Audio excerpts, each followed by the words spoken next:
Sus chords. I'm sure that all of you already played a song where at some point you had to play a Sus4 or a Sus2 chord. Just to show you an example. And I think I don't even have to say what's the name of this tune. Sus chords sometimes can be really confusing. So if you did find these chords and you want to know more about them, this is the video for you. Today we are going to learn what the Sus chords are and how to play them on guitar. So in order to follow this lesson, you need to know a few things about music theory. What you really need to know is how to make a major chord with the root note, the major third, and the perfect fifth, like this. And a minor chord, so with the root note, the minor third, and the perfect fifth, like this. Now, when you want to play a sus chord means suspended. So basically, we are removing one of the notes that we saw in the major and minor chords. We are removing the third. So these are neither major or minor chords because they don't have the third. They don't have the major third, they don't have the minor third. Now, rather than having the third, they either have the perfect fourth or the major second. If they have the perfect fourth, they're called Sus4 chords. If they have the major second, they're called Sus2 chords. Let's see a couple of chords that I'm sure most of you already played on guitar. Let's take a D major chord in open position, so in this shape, with the root note on the open D string. And we need to find here which one is the third of this chord, the major third, because we're playing a major chord. And it's this F sharp, the second fret on the high E string, like this. In order to make this chord a Sus4, we want to replace the second fret, which is the F sharp, the major third, with the third fret, which is the G, so the perfect fourth. So the G is the fourth degree in the D major scale, and it's just half step higher than the major third. So we go from D major to D sus, just replacing the second fret with the third fret on the high E string.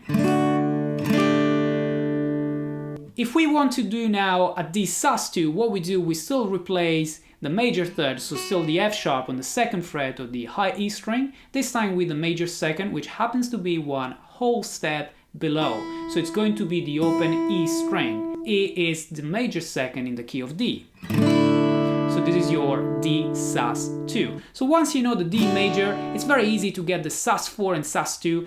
If you want to play a Sus4, you just replace the major third with the note which is half step higher, which is the fourth. If you want to play the Sus2, you just replace the major third with the note which is one whole step lower, which is the major second.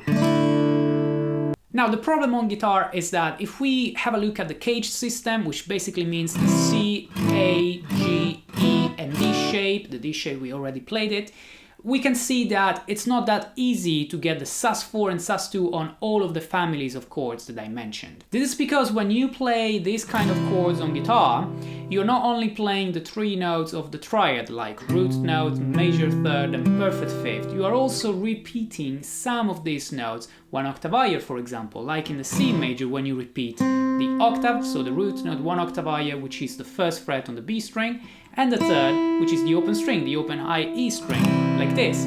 Like we said before, in order to play a real Sus4 or Sus2 chord, you don't have to have the major third or the minor third in the chord. So if you do have the third and you're also playing the fourth or the second, you're not going to play a triad. You're going to play four notes, the first, the third, and the fifth of your chord, plus another one, which could be the fourth or the second. In that case, we talk about add chords, usually Add9 and Add11, rather than Sus chords, because Sus chords are only triads. So they are Sus chords only if they have only three notes, just three notes, the root, the second or the fourth, and the fifth. So you're just replacing the third with either the second or the fourth. Let's have a look now at the C major shape. In this shape, we need to find which one is the third. We have two thirds. We have one third here, which is obviously the E on the second fret of the D string, and one third here, which, like we said, is the open high E string. So in order to play now a Sus4 chord, I can replace this major third with the perfect fourth, going, like we said before, on the D shape half step higher. So rather than playing this, I play this. But I need to be careful not to play the high E string. So if I do play it, this chord sounds great, but it's not a Sus4 chord. It's going to be an Add11 chord because I'm still playing my C major, including including the third, which is here, and I'm adding the fourth, 1 octave higher, which is 11, to this chord. So I can call it C add 11. But if I do want to play, or if I need it in one song, a C Sus4, what I have to do, I need to be careful to replace this third with the fourth, and at the same time I need to mute the high E string so that I don't have any third in this chord, like this. This one is muted, so I can either stop, for example, with my pick on the second string rather than the first, or I can play all of them, including the first, and I mute it, or I can just play, for example, finger picking, and obviously I can avoid the high E string. So this is the way you play the C Sus4. If you want to play the C Sus2, you basically repeat the same process, muting the high E string, but this time you replace the third, the major third, the E on the second fret of the D string, with the open D string itself, because that is going to be the major second, so this is your C Sus2. Okay, as you can hear, I'm muting the high E string at the bottom. Now, these Sus chords are really beautiful. They usually bring emotion to what you're playing, so they are used from composers in any kind of music, and they also bring a sort of tension that then releases on the closest chord tone, which is usually the major or the minor third. So if you're playing, for example, a C Sus4, you can hear the tension, which resolves when you go to C major. If we move now to another chord of the caged system, we can move to the A major. Even here, it's very simple. We need to find which one is the major third and then replace it with the fourth or the second. Now, if I look at the A major shape, the major third is going to be the C sharp on the second fret of the B string. I don't have other thirds in this position. So I can easily move this C sharp to D in order to go from the major third to the perfect fourth and get the A Sus4 like this.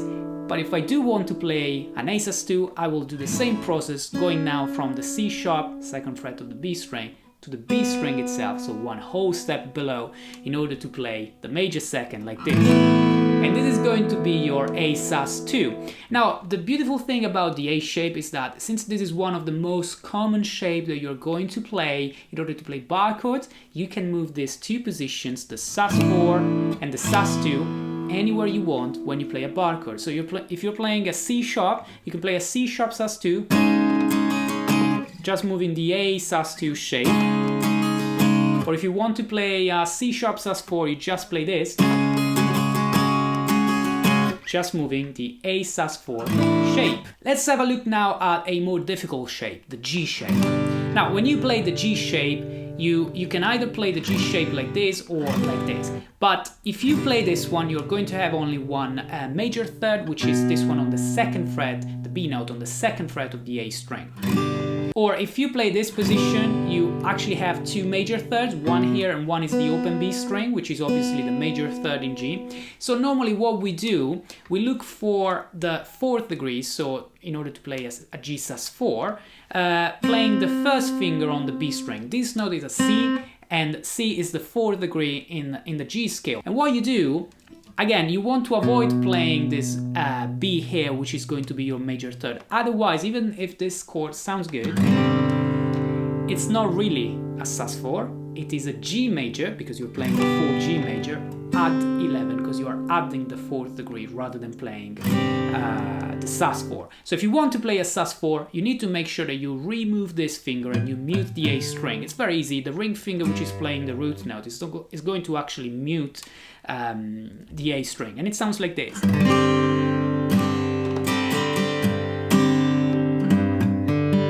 Now, even this Sus chord resolves very well when you remove the first finger from the C and you go to the B, which is the major third, to a G major. So you go from G Sus4 to G major. If you want to do the same with the G Sus2, you're going to find the second degree, which is the A, on the second fret G string. So you can finger differently this G major and just play this one. So moving from your G major in this way to your G major, moving the first finger to the second fret of the G string. Now in this way you don't have any third, and it's a beautiful, beautiful voicing for the G Sus2. Now the second degree here is the A, like we said, so even if you do play the A here, the open A, It's not going to affect your chord, it's still a G Sus2, but normally I would suggest not to play that string because it doesn't sound great to me, and I would just use the second degree once in the chord here. The last chord of the cage system that we have to analyze is the E major. The E major is not going to be super easy, so let's have a look at this. When we play this chord, we have only one major third, which is going to be the G sharp, first fret of your third string. Now, if we want to move this one to the fourth, as always, we go one half step higher, so we play an A, which is the fourth degree, and you can play rather than E major, E Sus4, just using your little finger on the second fret of the G string, like this.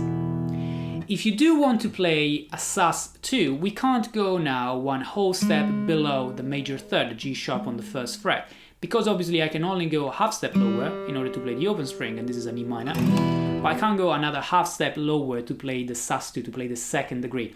So I need to find the second degree elsewhere. So in order to find the second degree, something that I can have a look at is the F sharp. The F sharp is basically the second degree in E on the fourth fret of the D string, like this. But when I play this one, I'm either playing the major third here or the minor third.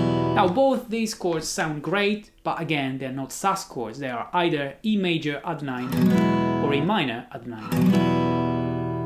Another beautiful position is when you play the F sharp here on the second fret of the first string. But again, in order to do that, you either have to play the first fret, which is the G sharp on the G string, which is the major third, or the open string, which is the minor third. So again, you can play once more an E major Add9 or an E minor Add9. Beautiful chords, but once more, they are not Sus chords. If you're playing an arpeggio or if you're playing finger picking, you can select what strings to play. So if you play this position, and you skip the G string, it's obviously fine, and this is going to be an E Sus2. But if you want to find a position that you can also strum so that you don't have to skip any string, another way is this one. Now here, what am I doing? I'm starting from my E major Add9, like this. But now, since I don't want the major third, I don't want the minor third, I don't want any third at all, what I'm gonna do, I'm gonna move this note to B, which is the same note as the open string below, because B is the fifth of the chord, so I can repeat the fifth, and in this way I avoid playing any third in this chord. So if I look at this, E Sus2 played like this, the notes that I'm going to play are the root note, the fifth, then the second degree, then the fifth again, the fifth again, and the root note one octave higher, so it's basically the octave. So I have 3 times the fifth in order to avoid having any third in this chord. Alright, so now we had a look at all of the families of the cage system. We saw the D first, then we went to C, A, G, and E. If you are advanced on bar chords, you can already move pretty much all of the positions that I showed you into bar chords, or maybe change only the fingering on most of them. But another position that really helps is when you look at the F chord. Now, the F chord comes from the E shape. So we are basically moving the E shape in order to play an F chord. I'm not playing a bar chord, I'm playing an F differently, either like this or like this. If you want to know how to play the F in these positions, you can check out my other video on 3 ways to play the F chord. But when I play this chord, it's basically the same thing as the bar chord. The good thing about it is that when I do this, I can easily remove my major third, which is the A on the second fret of the G string, and I can make the second degree, which is the open G, like this. Which is basically what I couldn't do when I was playing an E major and I was looking for the major second, I couldn't do it.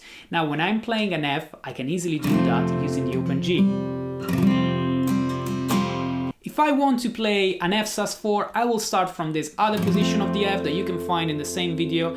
And what I'm going to do, I'm just going to replace the major third half step higher with a perfect fourth as usual. So rather than doing this, I'm adding my little finger on the third fret of the G string, like this.